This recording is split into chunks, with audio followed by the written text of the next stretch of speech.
The air in the banquet hall was thick with nostalgia and the murmur of old friends catching up, faces glowing with memories and cocktails. For many, the 40th high school reunion was a night of shared laughter and warm embraces, a chance to reminisce about their youth when the world had seemed endless and alive with promise. But for Carla McCarter, the evening was a trap. She'd known something was amiss with her husband Ray for months. The quiet late-night texts, the suspicious business trips, and the way his eyes would glimmer faintly whenever he thought she wasn't looking. All of it had sown seeds of doubt, their marriage slowly twisting under the weight of her suspicions. Tonight, however, her suspicions had finally come into focus, like a jagged piece of glass she could now grasp. Ray had been hesitant about attending the reunion, which struck Carla as odd. He'd talked about high school all the time, regaling her with stories of old friends, the football team, his mischievous antics. And yet, his hands had been restless, fidgeting with the napkin on his lap when she mentioned the RSVP. He'd even gone as far as suggesting she stay home, that it might be boring for her. It was then Carla felt her pulse quicken, with the certainty of something dark lying underneath. The room's lights were low, a warm glow that softened the lines on everyone's faces, but it also made it easy for Carla to slip around the crowded tables unseen, listening, watching. Her husband was across the room, chatting with friends, his laugh louder than she'd heard in years. Standing beside him was a woman in a sparkling emerald green dress, a woman whose face Carla recognized from old yearbook photos Ray had shown her. The woman was Sharon, his high school sweetheart, the one who had broken his heart all those years ago. And as Carla watched the two of them, she felt her suspicions harden into certainty.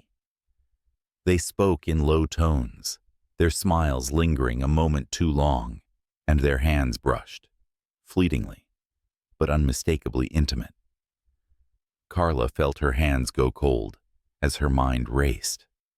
When the dinner bell rang, Carla held her husband's arm, ushering him to a table near the front, where she could keep a close eye on both him and Sharon.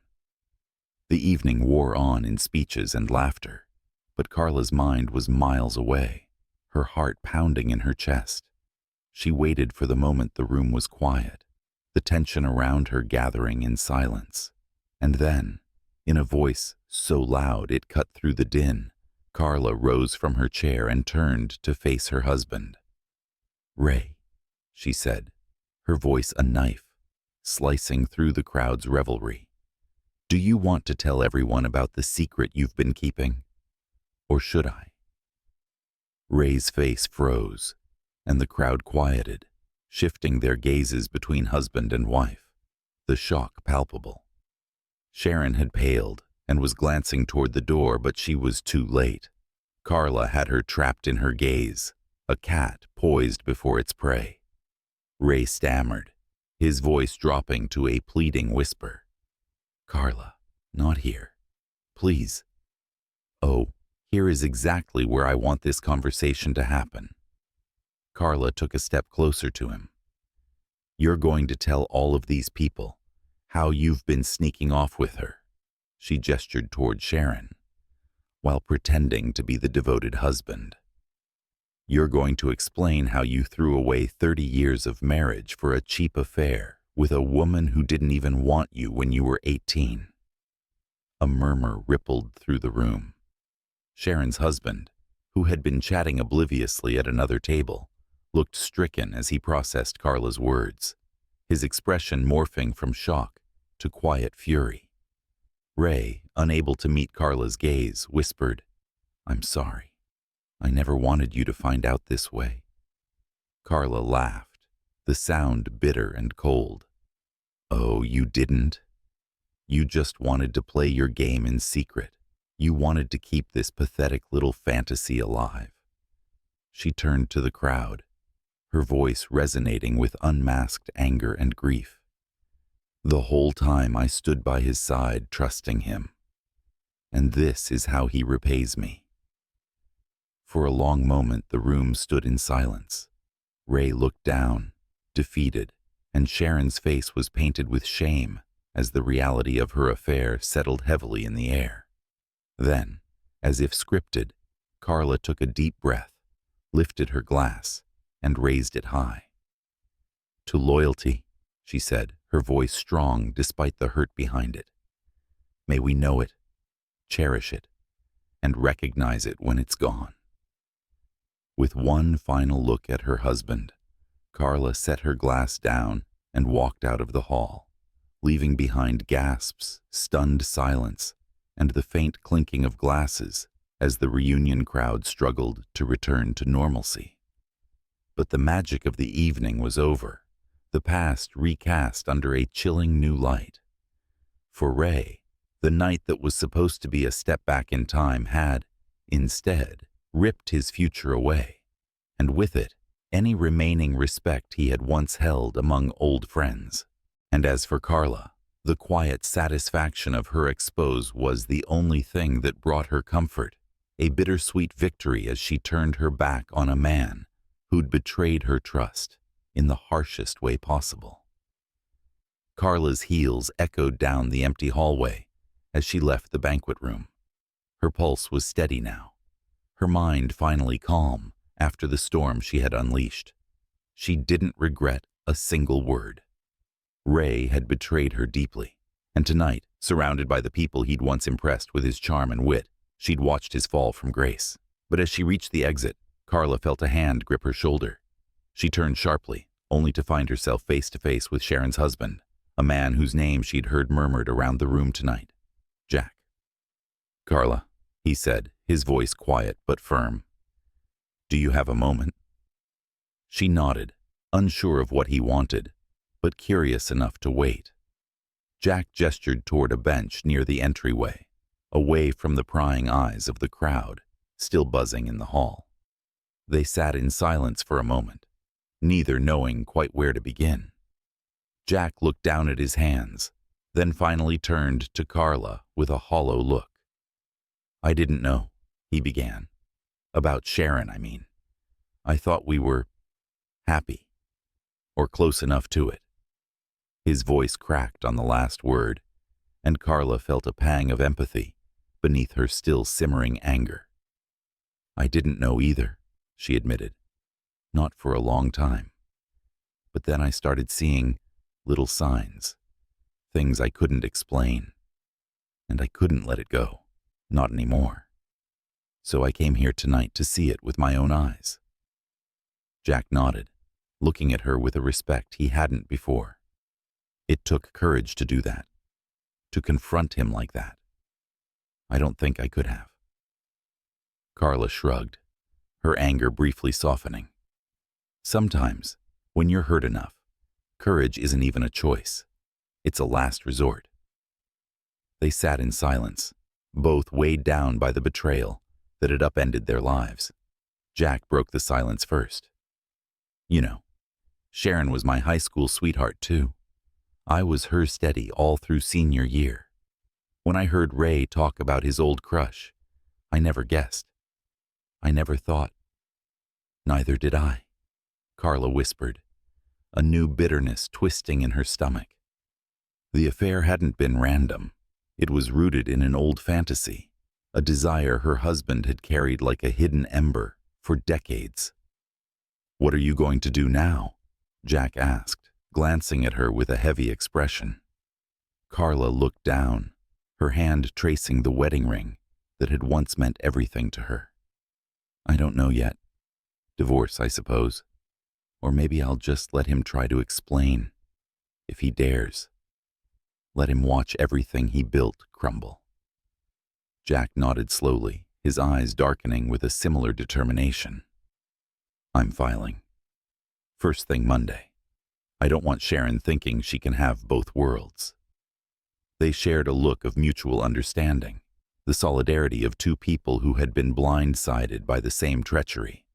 But as they sat there, an idea began to form in Carla's mind, a cold, calculating idea. What if we don't just walk away quietly?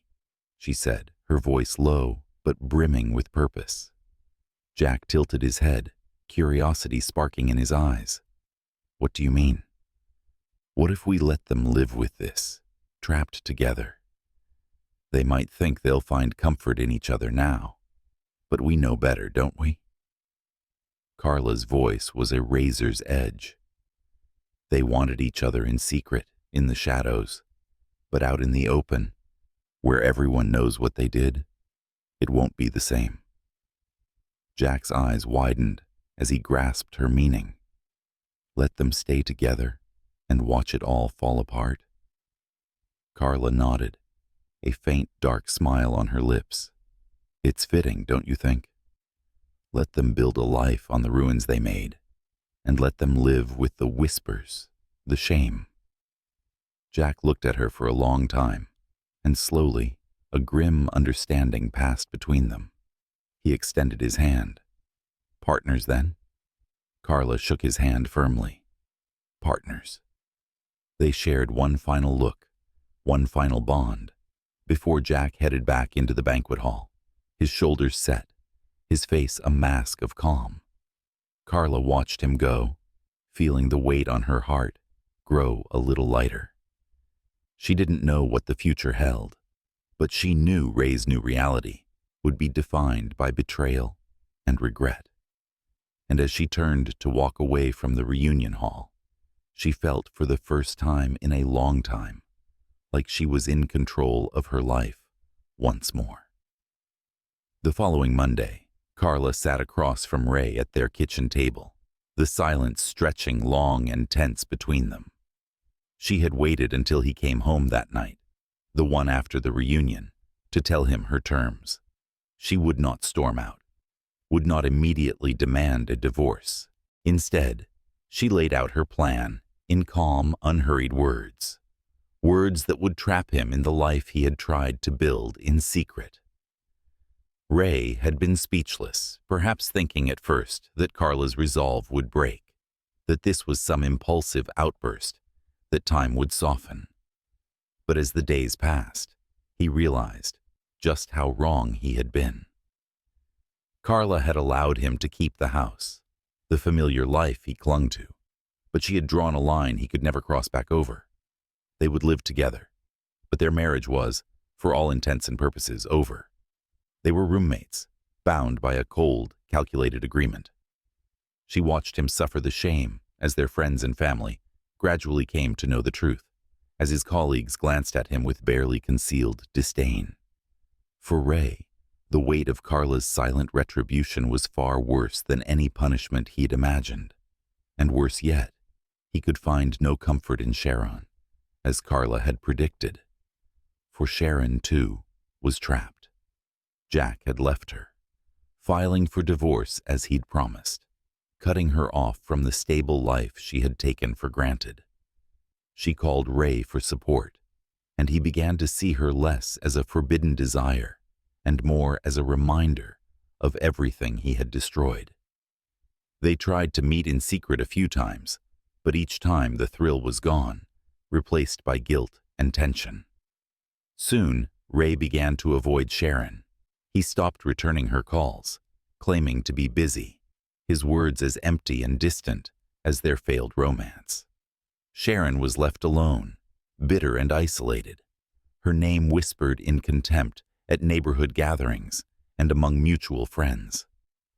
The silence in Carla and Ray's house became a constant reminder of his betrayal, a prison of his own making, and Carla knew that every time Ray passed her in the hallway or watched her preparing her own breakfast at the kitchen counter, he understood exactly what he'd lost. The life they had built, the love she had once freely given him. Now all of it was beyond his reach, a shadow haunting his every step. One evening, months later, Carla watched Ray leave the house with a slow, defeated shuffle, the same man who once brimmed with laughter and life. She felt no sympathy, only the quiet satisfaction of knowing he'd wake up each day with the hollow reminder of his mistakes. For Carla, The cost of her revenge had been high, but she had no regrets. She had found strength in her pain, and now she was free. As she closed the door behind her, a sense of peace washed over her. Carla would rebuild her life on her own terms, while Ray and Sharon were left to haunt the empty ruins of their foolish fantasies, burdened by their shared failure. For Carla, the chapter was closed, and with each passing day, she felt the chains of betrayal loosening, her heart a little lighter, her spirit finally free.